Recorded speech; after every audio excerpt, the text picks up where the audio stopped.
देश अभी महाराष्ट्र और झारखंड के चुनाव में बिजी है, लेकिन बॉस इसके बाद नंबर दिल्ली चुनाव का है। और दिल्ली चुनाव कितना जबरदस्त होने वाला है, आप इसका अंदाजा इसी बात से लगा सकते हैं कि चुनाव की तारीख का ऐलान तक नहीं हुआ और अभी से दिल्ली में सियासी तूफान आ चुका है। अरविंद केजरीवाल के लिए यह चुनाव उनके जीवन का सबसे अहम चुनाव है, क्योंकि अगर आम आदमी पार्टी हार गई तो उसके बचने का संकट खड़ा हो जाएगा। और बीजेपी के लिए चुनाव इसलिए बहुत बड़ा है क्योंकि बीते 30 साल से लगभग बीजेपी दिल्ली से सत्ता से बाहर। बीजेपी देश के कई राज्य जीत गई बीते 10 साल में, लेकिन दिल्ली का विधानसभा चुनाव नहीं जीत पाई बीजेपी। और उसे लगता है कि शीश महल और शराब घोटाले के आरोपों में घिरे केजरीवाल को हराने का यह सबसे तगड़ा मौका है। ये गया हाथ से तो फिर खेल खत्म है बॉस। लेकिन यह सब जानते हुए भी बीजेपी ने क्या पॉलिटिकल ब्लंडर कर दिया, केजरीवाल कैसे बीजेपी और कांग्रेस दोनों को तोड़ रहे हैं, और आप छोड़कर बीजेपी में रातों रात पहुंच गए कैलाश गहलोत ने केजरीवाल को छोड़ा क्यों, इसकी इनसाइड स्टोरी क्या है, आज आपको सब बताऊंगा। लेकिन पहले देखिए कि दिल्ली से आज की सबसे बड़ी खबर यह आई कि केजरीवाल के ऑलमोस्ट राइट हैंड टाइप रहे कैलाश गहलोत ने कल आम आदमी पार्टी छोड़ी, मंत्री की कुर्सी छोड़ी और 24 घंटे से भी कम समय में वो बीजेपी में शामिल हो गए। पब्लिक सवाल पूछ रही है कि बीजेपी तो पूरी आम आदमी पार्टी को करप्ट बताती है, तो फिर केजरीवाल के राइट हैंड को पार्टी में लिया क्यों? कैलाश गहलोत के बीजेपी में शामिल होने से दिल्ली में आम आदमी पार्टी को क्या नुकसान हुआ, बीजेपी को क्या फायदा हुआ, या फिर उल्टे बीजेपी को नुकसान हुआ और केजरीवाल को फायदा हुआ, यह आगे बताऊंगा। पहले यह देखिए कि आम आदमी पार्टी इस पर अब खुलकर कह रही है कि कैलाश गहलोत का इस्तीफा बीजेपी की साजिश है। ईडी सीबीआई के जरिए कैलाश गहलोत पर दबाव बनाया गया, दबाव की वजह से ही कैलाश गहलोत बीजेपी में गए। केजरीवाल के डर से बीजेपी ईडी सीबीआई का इस्तेमाल कर रही है। यानी कैलाश गहलोत आम आदमी पार्टी में रहकर केजरीवाल के लिए उतने फायदेमंद नहीं हुए जितना अब वो बीजेपी में जाकर हो गए, क्योंकि अब केजरीवाल एंड टीम खुलकर कह सकती है कि भाई अगर वो करप्ट होते तो बीजेपी करप्ट पार्टी के करप्ट नेता को अपने साथ क्यों लेती। अब लिया है, इसका मतलब केजरीवाल पर करप्शन का जो आरोप लगाया वो सिर्फ पॉलिटिकल था, वो बोलेंगे पब्लिक के पास जाकर। और आम आदमी पार्टी को यह कहने का मौका खुद बीजेपी ने दिया। हालांकि कैलाश गहलोत इन आरोपों से इनकार कर रहे हैं, कहने कि उन्होंने किसी दबाव में यह काम नहीं किया। एक बार कैलाश गहलोत को सुनिए, फिर दिल्ली में आए सियासी तूफान की कुछ और तस्वीरें दिखाता हूं। कुछ लोग सोचते होंगे कि ये ओवरनाइट कुछ डिसीजन हो गया या किसी के दबाव में ये मैंने निर्णय लिया। हर एक व्यक्ति जो ये सोच रहा है कि किसी के दबाव में मैंने निर्णय लिया, मैं ये कहना चाहता हूं कि मैंने आज तक किसी के दबाव में आके कोई काम नहीं किया। तो जितने भी ऐसी मुझे सुनने में आ रहा है कि ऐसा कोई नैरेटिव बिल्ड करने की कोशिश की जा रही है कि जिन्होंने ईडी के दबाव में कर दिया, सीबीआई के दबाव में कर दिया, तो ये सारी मेरे ख्याल से गलतफहमी है। इस प्रकार का नैरेटिव बिल्ड किया जा रहा है। कैलाश गहलोत कह रहे हैं कि कोई दबाव नहीं था मुझ पे, लेकिन दिल्ली में पार्टी छोड़ो पार्टी ज्वाइन करो का खेला सिर्फ आम आदमी पार्टी के साथ नहीं हो रहा, झटका बीजेपी और कांग्रेस को भी लगा है। कैलाश गहलोत ने आम आदमी पार्टी से इस्तीफा देकर केजरीवाल को झटका दिया, लेकिन केजरीवाल ने इसका हिसाब बीजेपी नेता अनिल झा को आम आदमी पार्टी में शामिल करा के पूरा किया।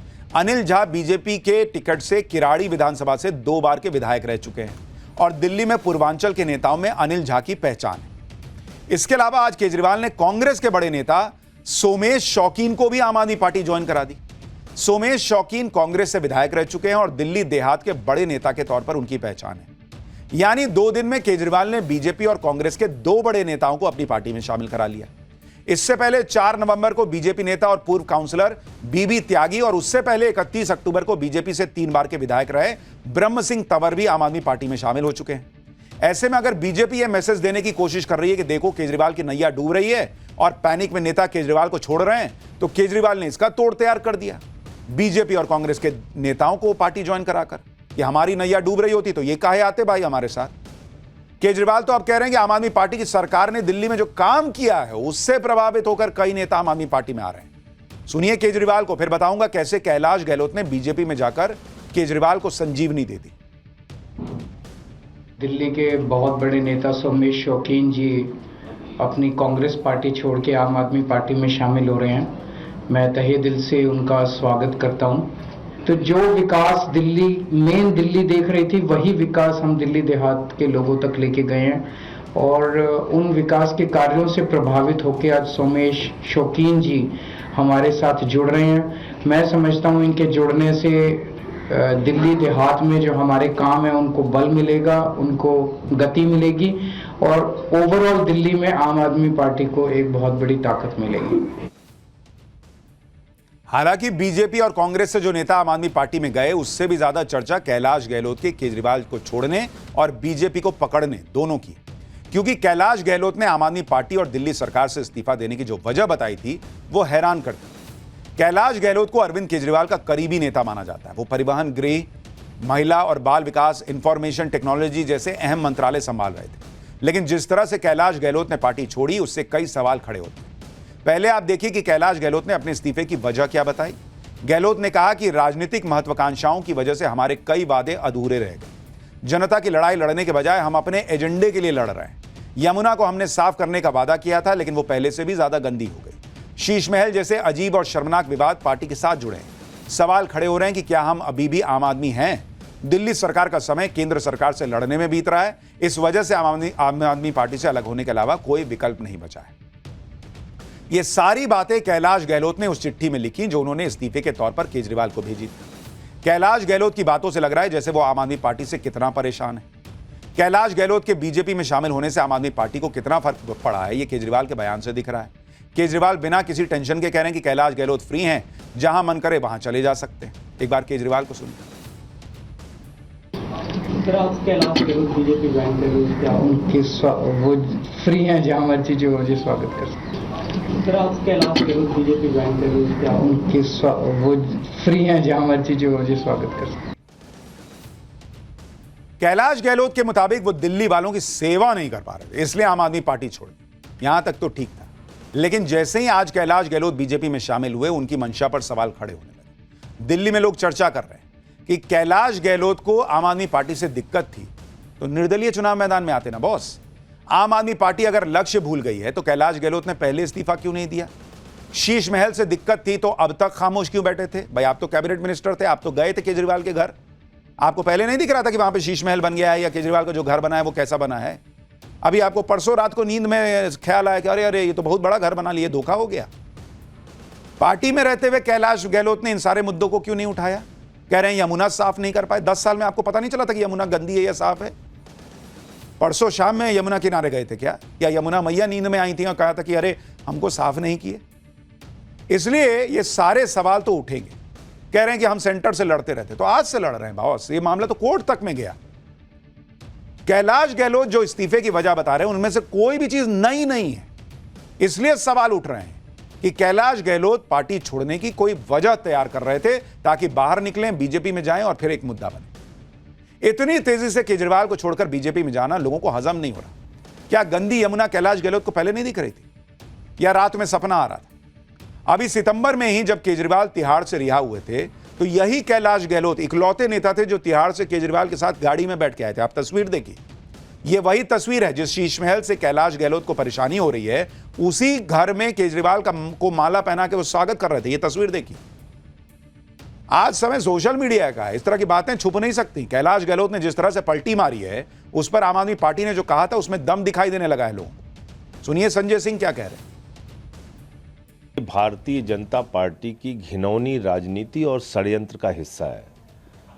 भारतीय जनता पार्टी की सरकार ने, मोदी जी की सरकार ने उनके ऊपर ईडी के छापे मरवाए, उनको ईडी के दफ्तर में कई बार पूछताछ के लिए बुलाया, मानसिक रूप से प्रताड़ित किया। उनके घर पे इनकम टैक्स के छापे कई दिनों तक मारे गए। 112 करोड़ रुपए के भ्रष्टाचार का आरोप इसी भारतीय जनता पार्टी ने लगाया कैलाश गहलोत जी के ऊपर। तो एक दबाव उनके ऊपर बनाया गया और जिसके कारण से ये फैसला कैलाश गहलोत ने लिया है। केजरीवाल के लोग तो ये बात कहेंगे ही। वो तो पहले से कहते आए कि बीजेपी दबाव बनाती है, आरोप लगाती है और फिर उसी नेता को पार्टी में शामिल करवा लेती है। बीजेपी ने कैलाश गहलोत को पार्टी में लेकर केजरीवाल का ही काम कर दिया। लोग तो पूछेंगे कि इन्हीं कैलाश गहलोत पर बीजेपी के नेता कैसे कैसे आरोप लगाते थे। मैं आपको एक पुराना ट्वीट दिखाता हूं जो बीजेपी के नेता कपिल मिश्रा ने कैलाश गहलोत को लेकर किया था। इसमें कपिल मिश्रा ने लिखा था कि केजरीवाल के मंत्री कैलाश गहलोत के यहां आईटी को क्या मिला? 175 से ज्यादा प्रॉपर्टी के दस्तावेज मिले, एक प्रॉपर्टी ड्राइवर के नाम, 2.25 करोड़ के जेवरात जब्त हुए हैं, 100 करोड़ की टैक्स चोरी हुई। यानी बीजेपी के लिए कैलाश गहलोत भ्रष्टाचारी नेता थे जिन पर करोड़ों की टैक्स चोरी का आरोप है। कपिल मिश्रा ही नहीं, बीजेपी के कई नेता कैलाश गहलोत पर आरोप लगाते रहे। सवाल है कि फिर ऐसे नेता को क्यों लिया बीजेपी ने? कभी महिला सुरक्षा को लेकर तो कभी शराब घोटाले को लेकर बीजेपी नेताओं के कुछ पुराने बयान आपको सुनवाता हूं। 23 मार्च 2022 में ही श्री कैलाश गहलोत जो मिनिस्टर थे, उन्होंने ये कहा है, honourable minister has desired that Shri Premoday Khakha, assistant director women and child development, may be deputed as OSD of women and child to honourable minister. यानी ये अफसर उनके बहुत पसंदीदा अफसर थे, ये उनकी हैंडपिक्ड चॉइस थे, इसीलिए मंत्री साहब इस चरित्रहीन दरिंदे को अपने साथ ओएसडी बनाया भी और 1 वर्ष तक रखा भी। मीडिया की खबरों से पता चल रहा है कैलाश गहलोत जी को भी ईडी ने समन किया है। कैलाश गहलोत बहुत इंपॉर्टेंट कड़ी हैं इस सारे शराब घोटाले की। अब इसीलिए बीजेपी से सवाल हो रहे हैं कि जिस व्यक्ति को इतना भ्रष्ट बताया उसको लिया क्यों पार्टी में। और अगर बीजेपी में अगर आप दिल्ली में बीजेपी आगे है और केजरीवाल की नैया डूब रही है, तो उस नैया से कोई कूद रहा तो अपनी नैया में बैठाने की जरूरत क्या है? फिर उसको कहो कि तुम अलग जाओ यार, मेरे पास क्यों आ रहे हो? मैं भ्रष्टाचारी पार्टी जिसको बता रहा हूं उसके नेता को नहीं ले सकता। और इसीलिए अब केजरीवाल जी से भी कुछ सवाल हैं कि उन्हें बीजेपी और कांग्रेस के नेताओं को क्यों साथ लेना पड़ रहा है। अगर दिल्ली में इतना अच्छा काम किया तो अपने भरोसे जीते। यानी दिल्ली में इस बार का चुनाव इंटरेस्टिंग हो गया।